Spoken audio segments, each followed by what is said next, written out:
suis Gaëlle de l'atelier d'Anne-Gaëlle, bienvenue chez moi. Alors je vous retrouve aujourd'hui pour un bilan couture janvier-février. Alors je sais qu'on n'est pas tout à fait mi-février, mais je préfère faire un bilan à cheval comme ça, parce que j'ai déjà pas mal de pièces à vous montrer, plutôt que d'attendre fin février où j'en aurai encore plus. Voilà, je n'ai pas envie que la vidéo dure trop longtemps, parce que moi je préfère les vidéos courtes. Donc voilà pourquoi je fais ça maintenant. J'espère que vous allez bien, que ce début d'année a bien démarré pour vous. Je vous remercie d'être toujours plus fidèles et nombreuses à me suivre dans mes aventures couturesques. Je vous remercie pour l'accueil que vous avez fait à mes précédentes vidéos. Ça me fait très plaisir. J'essaie de répondre à tout le monde. Si ce n'est pas encore fait, ça ne va pas tarder. Donc voilà, merci, merci, merci. Alors aujourd'hui, donc un petit bilan de mes cousettes de janvier et jusqu'à aujourd'hui. Donc aujourd'hui on est le 8 février. J'ai exclusivement cousu donc les tissus de ma commande Riesenstoffen pour ma mini collection automne-hiver. Donc je vous renvoie sur la vidéo dédiée. D'ailleurs, la vidéo dédiée à la collection printemps-été vous a bien plu, ça vous a inspiré. J'ai pu voir que j'étais pas la seule à raisonner de cette façon-là. On a toutes nos façons de faire, mais c'est vrai qu'avec le temps, voilà, on est toutes dans une démarche un peu plus raisonnée, tout en continuant à lier plaisir à utile. Et moi, je trouve que c'est pas plus mal parce que bon, on est quand même dans une société de surconsommation et ok, la couture c'est un plaisir, mais coudre à tort et à travers, moi c'est fini, ça c'est terminé. Enfin bon, je ne vais pas revenir sur le sujet, encore une fois, chacun fait comme il veut. Mais moi, voilà, je préfère joindre l'utile à l'agréable. Si l'utile rencontre le coup de cœur, c'est encore mieux. Et souvent quand même, c'est le cas. Donc voilà. Alors, donc, on va repasser à ce qui nous intéresse pour aujourd'hui. Alors déjà, on va commencer par ce que je porte. Donc, c'est une blouse Laurel de Sophie Denis Création. Donc, c'est une blouse avec des petites manches fendues ici au poignet et qui se termine par des nœuds. Un col enlevé, un petit col un peu Mao ici, là. Il y a un empiècement dans le dos qui est cousu façon burrito pour éviter toute couture apparente à l'intérieur. J'en avais parlé dans un précédent podcast. Si je retrouve la vidéo, je vous la remets en barre d'infos. Enfin, je ne vais pas revenir sur ce modèle-là parce que je vous l'ai déjà présenté. Il y a des pinces poitrine, il me semble. Oui, il y a des pinces poitrine ici. Donc voilà, explication au top avec des vidéos chez Sophie Denis. Donc voilà, et la jupe. Oui, je suis en jupe. Je vous la montre. Hop, c'est une jupe octobre, issue du octobre 4 2017. C'est le modèle Art Student. Donc c'est un modèle avec des poches plaquées à soufflet. Voilà, vous voyez là on a un petit soufflet. Avec une braguette apparente. Alors j'ai un peu foiré là, je ne sais pas pourquoi. Quand j'ai cousu la ceinture, le haut de la braguette, c'est pas bien mis, mais bon, ça se voit pas. La ceinture revient, celle du dessus revient sur celle du dessous, donc elle déborde, c'est fait exprès. Et donc, petite boutonnière avec un bouton, il n'y a pas de passant. Elle est plutôt taille basse, c'est-à-dire que moi, j'ai plutôt tendance à remonter mes jeans jusqu'ici. Et là, elle est un peu plus posée sur les hanches. Donc, au départ, j'avais l'impression qu'elle était trop grande parce que voilà, j'avais tendance à la mettre là. Donc là, forcément, ça baille, mais si on la descend bien sur les hanches, là où elle doit se poser, eh ben, c'est nickel. Elle plaque bien au niveau de la taille. C'est une forme trapèze. Donc il y a plusieurs panneaux. Il y a 2 panneaux ici devant et 2 panneaux dans le dos. Donc il y a des surpiqûres sur les côtés. Des surpiqûres devant. Donc moi je les ai pas faites contrastantes comme sur le modèle, je les ai fait ton sur ton. Donc voilà, une petite jupe trapèze. Moi je l'ai raccourcie de 8 bons centimètres pour qu'elle m'arrive juste au-dessus du genou là. C'est comme ça que j'aime porter mes jupes. Enfin, j'aime porter mes jupes. Je porte pas de jupe, je crois que c'est la première. Je vais en avoir 2 dans mon placard. Voilà, moi je préfère la porter comme ça. Et donc, écoutez, j'aime beaucoup cette petite jupe. J'aime beaucoup cet ensemble. Je trouve que c'est féminin. C'est pas décontracté comme ce que j'ai l'habitude de porter. Ça fait un peu plus habillé. Et ma foi, j'aime beaucoup. Ça change quoi. Ça fait fille. Ça change. Donc voilà pour la tenue du jour. Et donc cette jupe, je l'avais commencée au mois de septembre. Et puis je l'avais mis de côté. Il me restait que les ourlets et la ceinture à poser. Comme je déteste faire les ceintures, et elle attendait son heure tranquillement. Et là, je me suis enfin décidée à la finir. Et ma foi, je ne regrette pas du tout. Vraiment, j'adore. Alors, le seul truc, c'est que mes poches sont peut-être posées un peu plus basses que sur le patron. Je n'ai peut-être pas fait attention. Du coup, elles sont à l'endroit où je suis la plus large. Et ça avait tendance, quand je l'ai faite au mois de septembre, à vraiment ouvrir les soufflets là. Donc je trouvais pas ça joli, c'est pour ça que je l'avais laissé tomber. Et comme entre temps j'ai perdu un petit peu de poids, je me suis dit bon je vais la réessayer. Et là du coup les poches elles tombent bien, elles baillent plus là. Donc c'est aussi ce qui m'a motivée à la finir. Donc voilà. Donc chez Autobré, ça va du 34 au 48 de mémoire. Enfin je vous remets tout en barre d'infos. Les explications, si vous êtes débutante, accrochez-vous quand même, hein, surtout au niveau de la braguette. Bon, le reste, c'est de l'assemblage, c'est de la logique.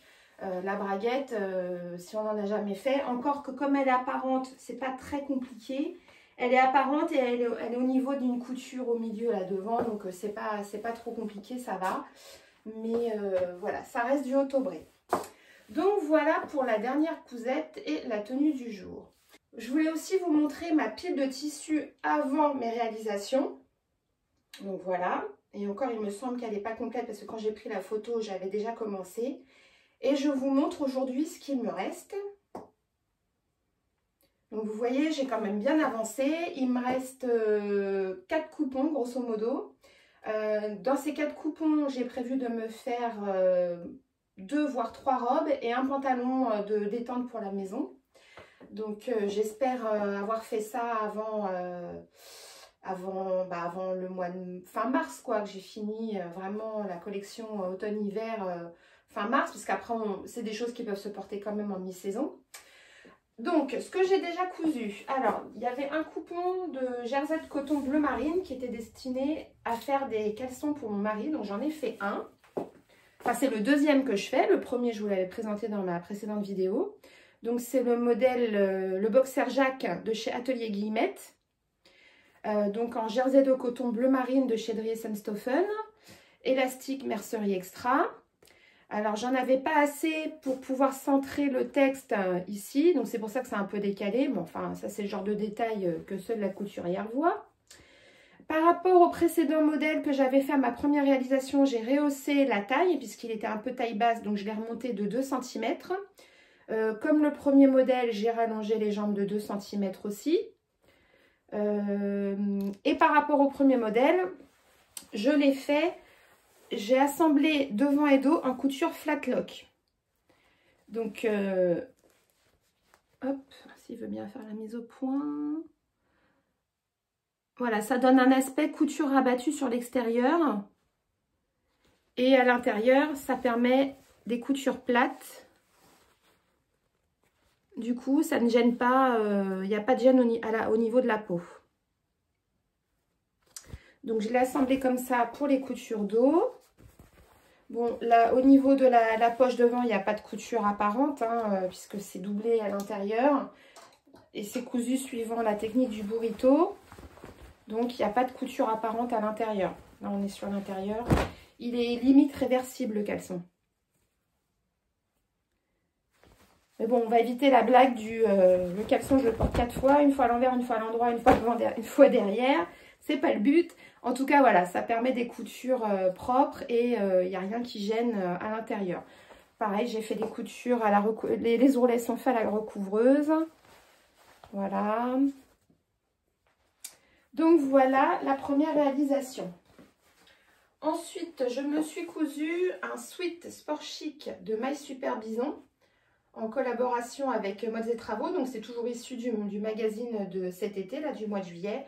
Donc, la particularité de ce sweat, ce sont les manches bouffantes avec les fronces, ici. Voilà, que j'ai mieux réussi que sur ma précédente version, puisque c'est ma deuxième version. Le premier, je l'avais fait dans un punta di Roma bleu marine. Et là, donc, c'est un punta jersey, toujours chez Dries & Stoffen. Alors, celui-là, je l'adore. Je le trouve magnifique.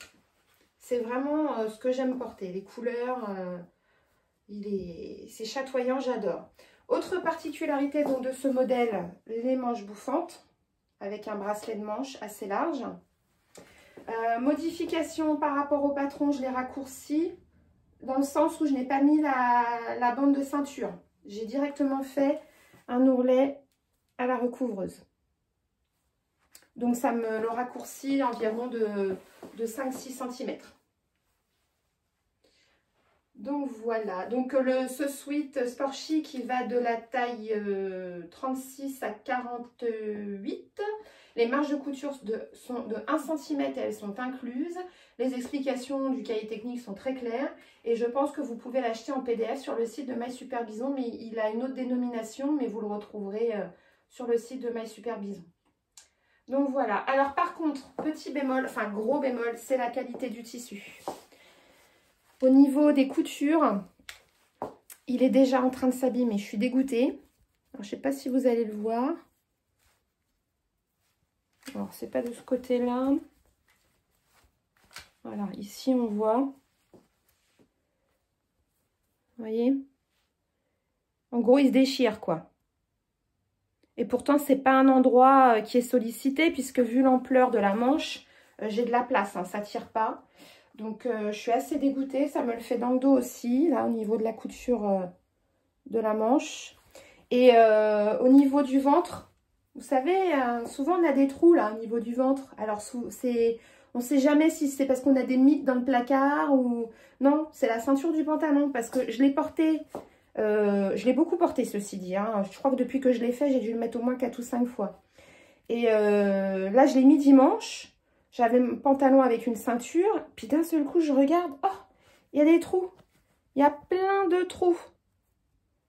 Et alors, c'est une maille. Dès que vous tirez un peu, il se déchire le truc. Hein. Donc, j'ai collé un thermocollant en dessous pour au moins essayer de le porter toute cette saison. Donc, ça limite un peu. Voilà, il devrait plus bouger. Enfin, si le thermocollant tient au lavage. Mais je suis dégoûtée. Franchement... Parce que j'adore ce pull, j'adore la couleur, j'adore le modèle. Mais alors la qualité du tissu, là pour le coup, je ne suis pas souvent déçue de chez Dries & Stoffen, mais là, c'est bien dommage quand même. Hein. Même au niveau de la bande d'encolure, c'est pareil, ça commence aussi à forcer, là, à se déchirer. Donc c'est un peu la loose de ce côté-là, je suis franchement dégoûtée. Bon, il va quand même faire la saison. Je vous dis, ça fait déjà au moins 1 mois que je l'ai cousu. Je l'ai porté déjà au moins 4 ou 5 fois. Donc, c'est un pull qui me revient à 6 €, je crois, même pas. Voilà, pas non plus. Il est largement amorti. Mais bon, je suis quand même très déçue. Bon, c'est pas grave, j'en referai à l'année prochaine. Moi qui n'aime pas stocker, qui veut continuer à coudre sans remplir mon placard, et ben celui-là, il ira à la poubelle et puis j'en referai l'année prochaine, c'est pas grave. Donc voilà pour ce pull. Ensuite, j'ai cousu un jean. Donc c'est le modèle 254 de chez l'Atelier du Jean 1083. Alors c'est pareil, je ne vais pas vous le redétailler en long, en large et en travers, puisque j'ai fait une vidéo dédiée à 1083 et à ce jean en particulier. Donc je vous laisse aller revoir la vidéo. Sinon, voilà, c'est un jean que j'ai fait dans un caper de chez Dries & Stoffen. Tissu qui est très peu stretch comme ça de prime abord, mais qui se détend beaucoup au porté, donc pas de souci. Pareil, je l'ai porté au moins 4 ou 5 fois, puisque je le porte beaucoup avec mon petit pull là. Je trouve que ça va très bien ensemble. Donc je l'ai beaucoup porté, et là pour le coup il bouge pas. Il bouloche pas à l'entrejambe. Il n'y a pas de problème au niveau des coutures, là où ça tire derrière. Pour l'instant, ça tient. Donc au niveau du tissu, j'en suis très contente. Le modèle, j'en suis très contente aussi. Encore une fois, je vous en ai déjà tellement parlé dans ma vidéo que je ne vais pas trop m'étaler là. Donc voilà, du coup, bah, ça me fait une tenue complète, un ensemble. Et je vous montre ça porté en photo.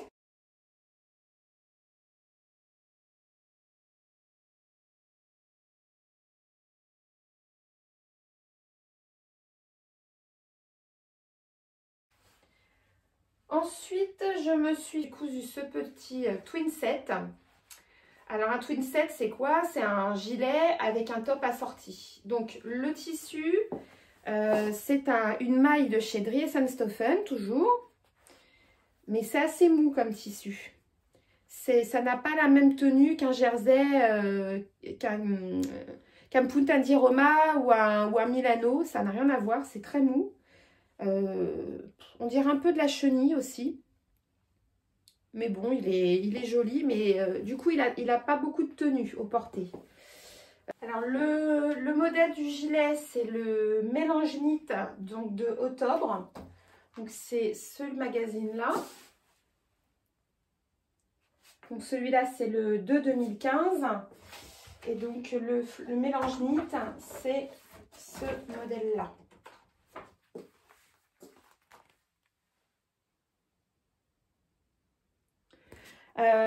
Donc c'est un modèle qui va du 34 au 52. Les marges de couture chez Autobré ne sont pas incluses. Les explications, alors en fait la bande d'encolure, ce n'est pas une bande d'encolure, c'est un ourlet. Donc sur les pans de devant c'est un ourlet qu'on fait, moi je l'ai fait à la recouvreuse, hein, mais bon on fait comme on veut, hein, sinon on surjette et puis on fait un point droit, ça craque pas hein, cet endroit là. Donc moi je l'ai fait à la recouvreuse et dans le dos vous avez un biais. Donc on pose d'abord le biais sur la partie dos, ensuite on monte les épaules et on rabat le devant pour faire l'ourlet. Alors dit comme ça c'est très clair, dans les explications ça l'est beaucoup moins. En fait, moi, je suis allée sur le groupe Facebook Autobré. J'ai tapé mélange knit dans la loupe et je l'ai retrouvé comme ça et j'ai trouvé des explications. Bon, après, j'ai un peu aussi fait à ma sauce et la sauce a pris, on va dire. Je l'ai fait plus court que le modèle d'origine parce que je voulais pas un truc qui me descende sous les fesses parce que c'est pareil, sur le groupe Facebook, il est bien dit par de nombreuses... personnes qui l'ont réalisé, qu'il était vraiment oversize. Il taillait très très grand et qu'il était très très long. Donc moi je l'ai fait en 44 pour mon 46 et je l'ai raccourci. Donc voilà. Et donc de le raccourcir, ça m'a permis d'avoir une bonne chute de tissu que j'ai voulu réutiliser. Et j'ai fait un plantain. C'est un plantain. Donc j'ai fait un empiècement pour le haut puisque j'avais pas assez pour faire tout le t-shirt. Le problème c'est que donc le bas c'est de la maille très molle et le haut j'ai eu la mauvaise idée de le faire en jersey de coton. Je l'aurais fait dans une chaîne et trame, ça aurait été mieux parce que là en plus le jersey de coton de chez Dries & Stoffen il est assez épais, il est assez lourd et il est beaucoup plus lourd que mon... Vous voyez là j'ai une belle fluidité. Et là, c'est rigide, c'est pas pareil. En plus, je ne lave jamais mes tissus avant de découdre, n'est-ce pas? Et je me disais bien qu'il y avait un risque de débordement de couleur, n'est-ce pas? Je m'en doutais un peu, mais bon, je me suis dit, oh, c'est de la maille ça déteint pas, enfin... Eh ben si, là, je sais pas si ça se voit, mais le haut, il est rose. Voilà, voilà. En plus, moi, quand je fais du blanc, je fais que du blanc. Donc ça, j'ai lavé avec du blanc. Donc, autant vous dire que toute ma machine était rose. Alors, ça va, c'était les chaussettes des gamins. Mais bon, quand même, quoi. Donc, il est un petit peu rose. Alors, bon, ça passe, hein, je peux quand même le porter. Ça fait un rose très, très pâle. En plus, dans mon manoir, j'ai de la chance, c'est assez uniforme. Et puis, bon, avec le gilet par-dessus, ça se voit pas trop, quoi.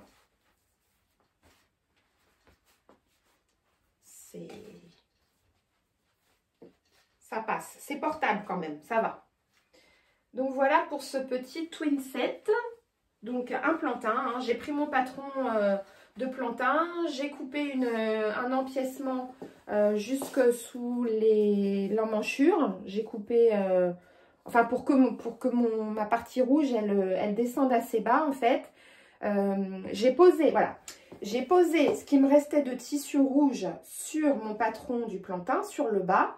Et à cet endroit-là, j'ai coupé le haut, ce qui restait, et je l'ai fait en blanc, en rajoutant des marges de couture. Voilà, finalement, c'est très facile de créer des patrons avec empiècement. Vous prenez votre patron de base, vous découpez vos empiècements, vous rajoutez vos marges de couture, et puis vous remontez, quoi. C'est assez simple de créer des pièces en color block ou avec des empiècements. Donc, voilà pour ce petit twin set.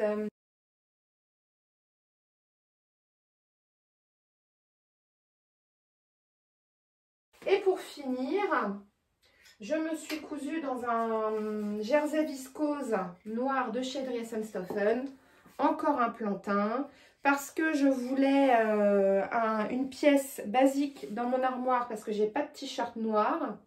Alors bon, là, ça fait des plis, mais au porté, ça se voit pas, hein, c'est toujours pareil. En fait, c'est un jersey qui est très fin, le jersey de viscose, et j'ai du mal à le travailler. Je me suis pris la tête pour faire ce plantain. J'ai eu des misères, ma recouvreuse m'a fait la misère, la surjeteuse aussi, enfin j'ai la pièce hyper facile, je veux dire, j'en ai au moins à mon 20e plantain, et j'ai galéré, mais j'ai galéré, c'est pas possible. Donc pour ça, ça fait des petits plis, mais ça se voit pas quand il est porté. Et puis au final, donc je voulais un basique noir. Et je porte tellement peu de noir que je ne l'ai encore jamais mis celui-là. Ça fait peut-être 1 mois et demi que je l'ai cousu. Et j'ai toujours pas porté. Il est toujours dans mon placard. Bon, parce que j'y pense pas. Parce que c'est pas les premières pièces que je pioche le matin pour m'habiller. Moi, voilà. J'aime la couleur. J'aime les motifs. En tout cas pour le haut. Et je trouve que c'est triste, quoi. Enfin, c'est triste. C'est pas mon style. Mais bon, je voulais l'avoir pour ne serait-ce que pour mettre sous une robe. Comme j'envisage de me faire une robe chasuble sans manches et que moi, mettre mes bras à l'air, c'est hors de question. C'est aussi pour ça que j'avais fait ça. C'était pour mettre sous une robe. Donc bon, voilà, il a le mérite d'être fait. Donc le jersey viscose, c'est vraiment un jersey qui est très fin, très fluide. Rien à voir avec le jersey de coton. C'est très agréable à porter, ça a une belle fluidité. Mais ouais, par contre, à coudre, c'est moins facile. Hein. Ça glisse, ça roule. Faut bien épingler. Hein. Mais voilà, un basique. Voilà pour la couture. C'est tout ce que j'ai à vous montrer. Tout ce que j'ai à vous dire. Donc, les projets futurs, donc finir de coudre ce qui me reste de tissu pour l'automne-hiver 2022, pour cet automne-hiver. Et puis, attaquer tranquillement la collection printemps-été. J'ai une veste qui est coupée que je n'ai toujours pas assemblée. Et donc, voilà, c'est tout pour la partie couture. Je vais vous montrer ce que j'ai fait en tricot quand même si là, l'hiver touche à sa fin. Enfin, en tout cas, les grands froids, j'espère. Je vais vous montrer ce que j'ai fait en tricot. Alors, en tricot, je me suis cousu un bonnet. Voilà. Alors, c'est un modèle de chez Garn Studio avec une grosse torsade et une petite que j'ai tricoté dans un reste de laine de mon pull, de mon Morning in Engelberg de Nadia Crétin-Leschènes. Donc, c'est une laine, un fil DMC en viscose et en acrylique avec un tout petit peu de laine. Donc le modèle, je vous le remets en barre d'infos. Il est très facile à faire. Il se monte très très vite. Je l'ai fait tricoter en aiguille 4,5. Donc ça se tricote vraiment très bien, très vite. Les explications sont claires, il n'y a pas de souci. Le haut du bonnet est bien fini. Vous voyez, les torsades, elles se finissent bien. C'est joli jusqu'à la fin. Voilà. Et pour aller avec, je me suis tricoté un col. Donc, c'est le Valanar Col de Elena Nodel. Donc, celui-là, c'est un patron payant sur Ravelry, en anglais, mais qui est très facile à faire aussi. Il n'y a pas de souci. Après, comme je dis toujours, hein, si vous ne comprenez pas un terme, vous tapez directement sur YouTube le terme et vous avez forcément une vidéo dédiée où on vous montre le point. Même si c'est une vidéo en anglais, il n'y a qu'à regarder. Moi, je coupe le son et ça marche très bien. Donc pareil, tricoté en 4,5. Donc c'est un patron qui existe en 2 tailles. Donc moi, j'ai fait la plus petite. Pareil, je trouve que c'est bien fini. Donc on commence par le col et on part en évasant. Donc l'intérêt de ce genre de choses, c'est que vous le portez sous le manteau. Voilà. Il n'y a pas de nœud d'écharpe à gérer ou qui vous gêne là, ici. Voilà, ça se place bien. Et on a l'impression que vous avez un col roulé en dessous. Et moi, en fait, je me suis fait ça pour quand je fais de la moto. Parce que dans le blouson, c'est toujours des blousons un peu ajustés en moto. Donc comme ça, j'ai rien qui me gêne et je suis bien couverte. Voilà, j'ai mon casque qui arrive bien ici, j'ai pas froid, c'est impeccable. Donc du coup, l'ensemble, hop, voilà ce que ça donne. Donc, faut imaginer avec mon manteau par-dessus, ça fait un ensemble plutôt sympathique que j'ai beaucoup porté, là, qu'il a fait froid, puis on est parti à la montagne. Donc, moi, j'aime bien ce genre de pièces. Ça n'empêche pas que j'ai aussi des écharpes, des châles. Mais ça, je trouve que c'est pratique sous un manteau. Même là, on a fait de la randonnée raquette. Toujours pareil, j'ai rien qui me gêne dans le blouson. Il n'y a pas d'écharpe. Là, je suis bien couverte. Vous voyez, ça descend assez bas. Je peux faire remonter le col. Même, je peux me couvrir le nez si je veux. Donc voilà pour mes réalisations tricot de cet hiver. C'est tout ce que j'ai fait. Alors, j'ai commencé un pull en jacquard, mais bon, je n'ai pas du tout fini. Et il fait clairement très esprit Noël. Donc, du coup, je suis moins pressée de le terminer, là. Soit je suis très à la bourre, soit je suis très en avance. Donc, du coup, là, je l'ai mis un peu de côté. Il faut que je le reprenne. Mais pour le tricot, ce sera tout. Voilà. Bon, et voilà, on a fait le tour. Donc, un petit peu de tricot, pas mal de couture, des tenues.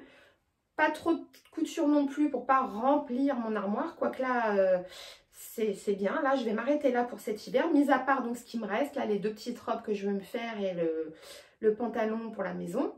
Mais pour aujourd'hui, ce sera tout. En tout cas, je vous remercie de m'avoir regardé. J'espère que ça vous aura plu, donné des idées. Et puis, si vous avez des questions, des commentaires à faire, n'hésitez pas. J'y répondrai comme toujours avec grand plaisir.